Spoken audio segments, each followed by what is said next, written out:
Hello, Margaret. I'm Dr. Henry Gibson. Hello. Hello. I understand that your GP has asked you to come here today because you've developed some pale patches on your skin. Yeah.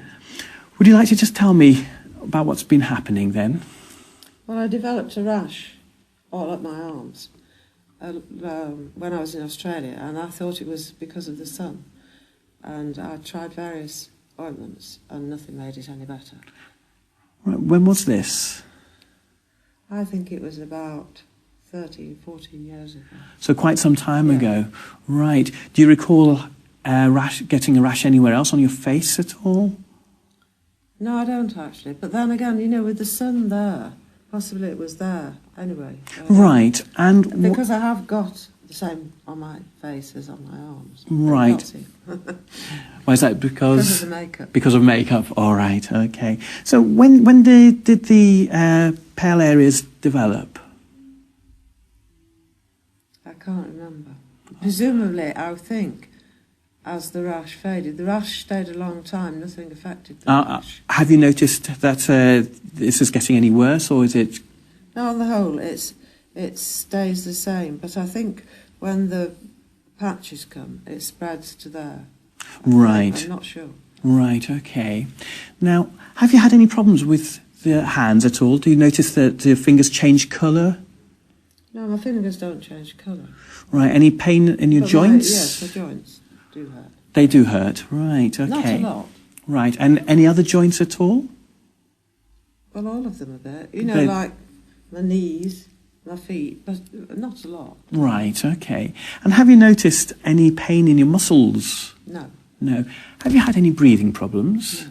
None that you recall? Good. And have you been told that you've got any heart problems at all? Or ever been investigated for heart problems? No.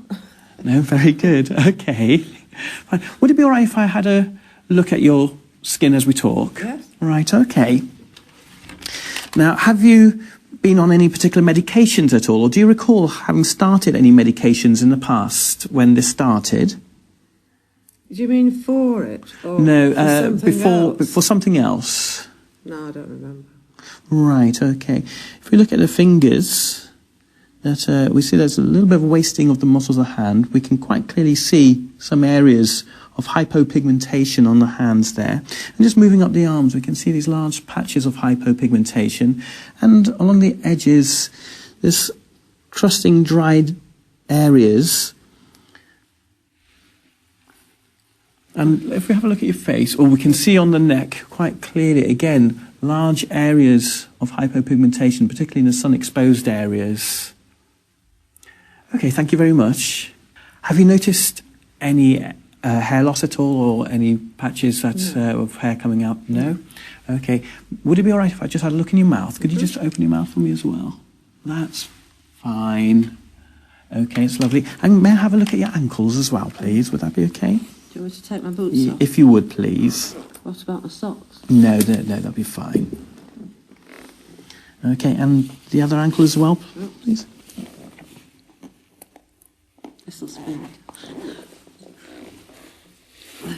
Okay, if you just rest your legs down, that's fine. Okay, and we have no swelling there at all. Okay, is there anything out on your legs at all as well? Do you have no? Are they all right? Right. Okay, that's fine. That's lovely. Shall we put these down? Thank you. Okay. It would appear that you have a condition called lupus erythematosus, and from what I've asked, it would appear that this is the skin form, the cutaneous form. Now, we do need to do a few further tests to confirm this, and what I like to do are some blood tests. We get a chest x-ray. I would also like to take a little sample of your skin, a little skin biopsy, just on the edge of where we can see the pigmentation. Right. Okay. Do you have any other questions you'd like to ask me? No, I don't think so. No? Okay. Well, we'll give you an information leaflet and we'll arrange for the tests now. Right, okay? Thank you very Is that all right? Okay, thank you very much. Thank you.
What were your findings? There are areas of hypopigmentation on both forearms and the neck with a red crusting edge in keeping with a discoid lupus. What other systems may be involved? There are many systems that might be involved in lupus, including the scalp, such as a scarring alopecia, the joints, which may involve arthritis or Raynaud's in 20%, the lungs, in which case there may be a pleural effusion, there may be ankle edema secondary to nephrotic syndrome, there may be cardiac involvement, which may also include myocarditis or murmurs, such as in Lehmann-Sachs endocarditis. The muscle may be involved, leading to a polymyositis. There may be a Sjögren's syndrome. There may be muscle involvement, such as a polymyositis, Sjögren's syndrome, and there may be abdominal involvement, including hepatomegaly, although this may be transient.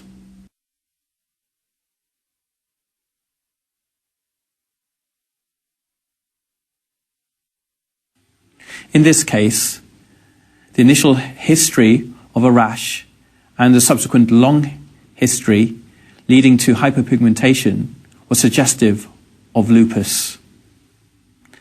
Lupus, when it involves other systems, is more commonly known as systemic lupus erythematosus.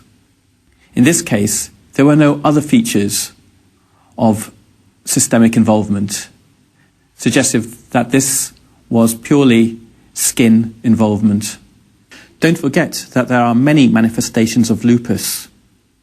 So in your history and examination, make sure that you look for other systemic involvement.